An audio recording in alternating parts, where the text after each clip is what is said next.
नमस्कार दोस्तों, स्वागत है आपका वहो डाइट टुडे चैनल पर, जहां हम आपको बताते हैं उन महान हस्तियों के बारे में जिन्होंने आज ही के दिन इस दुनिया को अलविदा कहा था। आज 29 मई है, एक ऐसा दिन जो कला और संगीत की दुनिया के लिए बेहद भावुक और यादगार बन चुका है। इस दिन हमने खो दिया था एक ऐसा कलाकार जिसने पंजाबी म्यूजिक को इंटरनेशनल पहचान दिलाई। जी हाँ, हम बात कर रहे हैं सिद्धू मूसेवाला की। उनकी आवाज़ में जो जोश था वो आज भी लाखों दिलों में गूंजता है। लेकिन एक दर्दनाक घटना ने 19 मई 2022 को उन्हें हमसे छीन लिया, और साथ ही आज ही के दिन याद करते हैं हिंदी सिनेमा के सबसे प्रतिष्ठित और सम्मानित अभिनेता पृथ्वीराज कपूर को।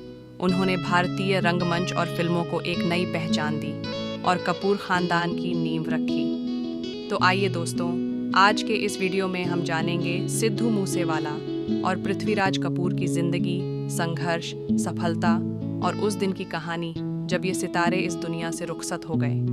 वीडियो को अंत तक जरूर देखिए ताकि हम मिलकर इन महान आत्माओं को एक सच्ची श्रद्धांजलि दे सकें। चलिए शुरू करते हैं आज की ये भावुक यात्रा। आज है 29 मई, एक ऐसी तारीख जिसने लाखों दिलों को तोड़ दिया था। आज ही के दिन पंजाबी म्यूजिक इंडस्ट्री ने अपना बेशकीमती सितारा खो दिया था।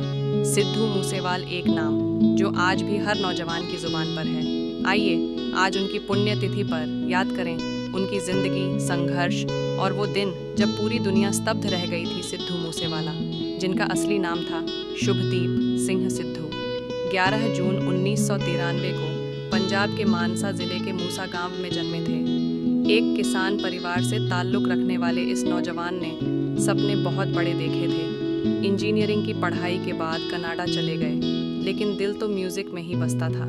2017 में आया उनका गाना सो हाई, जिसने रातों रात उन्हें स्टार बना दिया। उसके बाद तो legend, warning shots, just listen और ना जाने कितने सुपरहिट ट्रैक्स। हर गाने में समाज की सच्चाई, नौजवानों की आवाज़ और सिस्टम के खिलाफ एक विद्रोह होता था। दिया, सिद्धू मूसेवाला की दिन दहाड़े गोली मारकर हत्या कर दी गई। मानसा जिले के जवाहर के गांव के पास कार में यात्रा करते वक्त उन पर अंधाधुंध गोलियां चलाई गईं। उनकी मौत ने सिर्फ उनके परिवार को नहीं बल्कि पूरे देश को झकझोर दिया।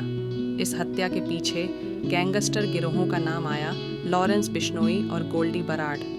जैसे नाम सामने आए, कहा गया कि ये एक गैंगवार का हिस्सा था, लेकिन आज भी उनके चाहने वालों के दिलों में यही सवाल है, सिद्धू ने क्या गलत किया था।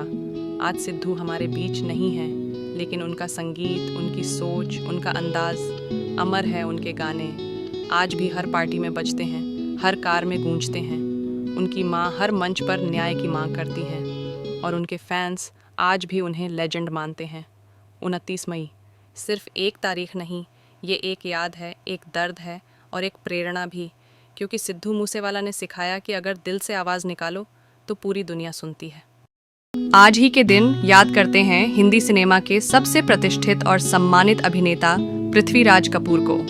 उन्होंने भारतीय रंगमंच और फिल्मों को एक नई पहचान दी और कपूर खानदान की नींव रखी।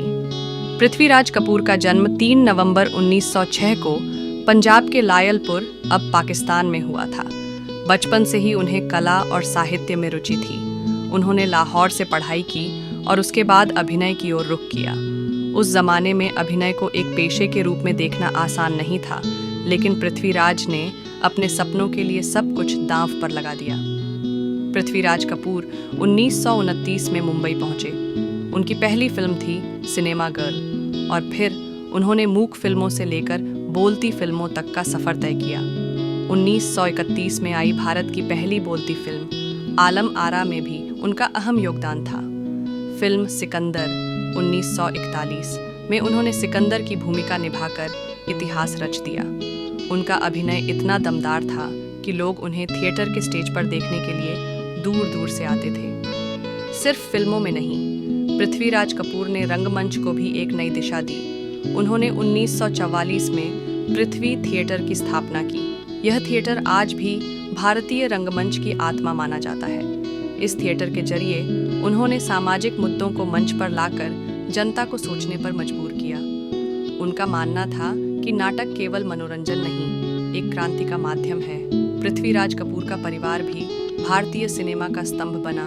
उनके बेटे राज कपूर, शम्मी कपूर और शशि कपूर सभी ने सिनेमा को नई ऊंचाइयां दी। पृथ्वीराज कपूर ने न केवल अपने लिए बल्कि अपनी अगली पीढ़ियों के लिए भी मंच तैयार किया। उनका परिवार आज भी कपूर खानदान के नाम से सिनेमा में प्रतिष्ठा रखता है। भारत सरकार ने पृथ्वीराज कपूर को 1969 में पद्म भूषण से सम्मानित किया। उन्हें 1971 में दादा साहब फाल्के पुरस्कार से भी नवाजा गया, जो भारतीय सिनेमा का सर्वोच्च सम्मान है। उनकी कला, उनका योगदान और उनकी सोच आने वाली पीढ़ियों के लिए प्रेरणा है।